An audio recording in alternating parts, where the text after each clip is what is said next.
Hey y'all, it's Crystal. Welcome back. Today is just gonna be a little tag video. I was so kindly tagged for the reading goals tag.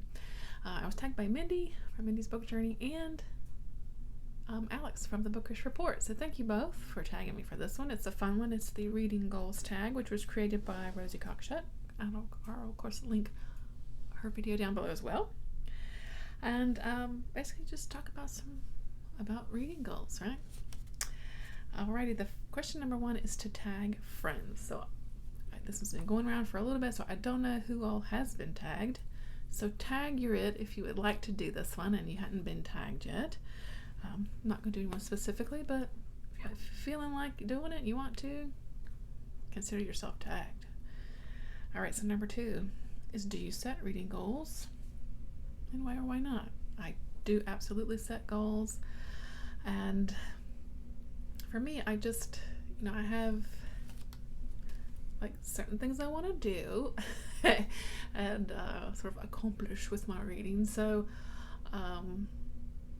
yeah, that's why I do it. So I do set goals because I have certain things I want to read, right? Yeah. Number 3, are your goals things that you absolutely aim to complete or more general themes that you want to focus on? I say they're definitely more general overall goals for myself. For the most part, yeah. I think of my goals. So, like I've got like trying to read more middle grade books, or trying to make sure I read more women, things like that. They're kind of just general goals that I kind of like to keep in the back of my mind to make sure that I am staying on top of as I'm selecting books that I want to read. So more general things, I'd say. Number 4, when in the year do you set goals? I'm definitely a new year kind of gal. The new year rolls over, it's like a clean slate, get you a fresh outlook. So I definitely set goals in the new year. Number 5, do you have any long-standing goals that you aim for every year? Long-standing, yes. I always have goals to finish series that I fail miserably at. I do sort of has this sort of, really long-term goal to read Newbery winners, but that's going to take a really long time because that's an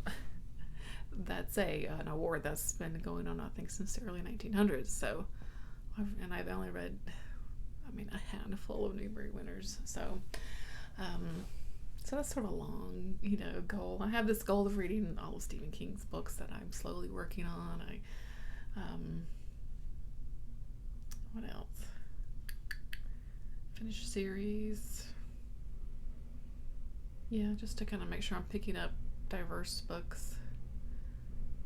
Those are, but then it's all sort of, those are kind of lifelong goals, I guess really. I did last year, I made this list of like 50 classics I want to read by the time I turn 50. So I've got about 6 years to do that. I think I've read like 5. So that's a bit of a long-term goal. Number 6, what type of goal has been the most successful in the past? Definitely that Goodreads goal. You set that number goal, and I don't set it super high. I set it as something that's very manageable for me, and I usually meet that goal. Maybe I cheat because I set it at a manageable number, but I never pressure myself to read a certain amount.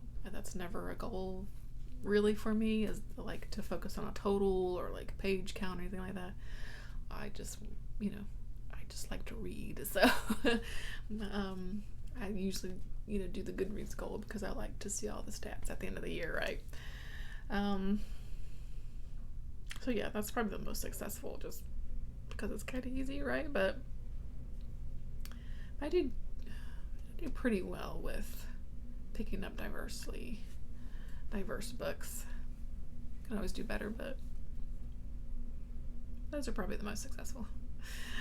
All right, number 7. What type of goal hasn't gone well? What went wrong? Again, I always aim to finish series, but I don't know. I find it really hard because I usually start new series. So, yeah, I need to get better at that. Also, I do have a goal of like just bringing less books into my home because I have so many unread books on my shelf. And on my Kindle and everything, I have so many unread books. It's outrageous. Last year, I failed pretty miserably at that. I definitely bought a lot of books last year, I think, just trying to cope with the year that was 2021. So I haven't made a goal this year, too. Just try. Just try to bring in less and read more off the shelf. See how that goes. I've done okay. I'm not going to say I haven't bought anything, because that would be a lie. But let's move on. Number 8. Do you change your goals based on how the last reading year has gone? I mean, not really, because a lot of my goals are just kind of long-standing goals or things that I just try to keep in the back of my mind. Other than that, not trying to buy as many books because last year I bought so many. So that definitely changed this year. Really trying to like, do I need this book? Do I need to bring it into my home? That kind of thing. So really trying to think about that before buying a book this year. That's a definite change from last year. It's hard though. Do you track your reading goals? Number 9, yes. And how? I do that Goodreads where I track the number, and that keeps track of like page count and that kind of stuff, if that's something that you're into. I'm never really interested in page count, but it's there, right? But I keep a book here.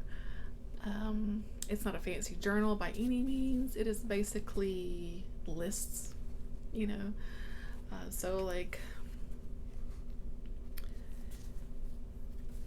so here's like January, right? January 2022. This was my TBR. I do keep stitchy stuff in here too, but my TBR here. I've got track of like books in the freezer challenge, and the 12 for 12 challenge, and the 10 books 10 decades challenge. It's just a list, but I like to keep track of it that way. And then we'll do another. Check out my sticky notes here. So then these are the books that I've read so far in January, and I usually keep a little track of like just a star rating, and maybe I'll sometimes like a character's name if I want to remember it, or like the audiobook narrator. I try to write that down. Maybe I'll just a little sentence about something memorable about the book or whatever. I don't necessarily write long thoughts or anything about it, but that's kind of what I do. But I do have this tracker here that I have for all the series that I have in progress. It's several pages long. So yeah, just a notebook that I decorate with fun stickers because stickers are fun. But yeah, that's what I do. Basically keep lists in this little journal. Number 10, has any of this changed a lot over the course of your reading life? Yeah, I mean, I wasn't always a journal person, especially in my younger days. But here recently, the past few years, I'd like to just kind of keep track of the books I've read. Like I said, just writing it down, and any kind of little challenges I may have, that sort of thing. That's pretty new in my reading life, I would say. So that's definitely something that has changed. And after using Goodreads more, I wasn't always a Goodreads user. Pretty. What's the word I'm looking for?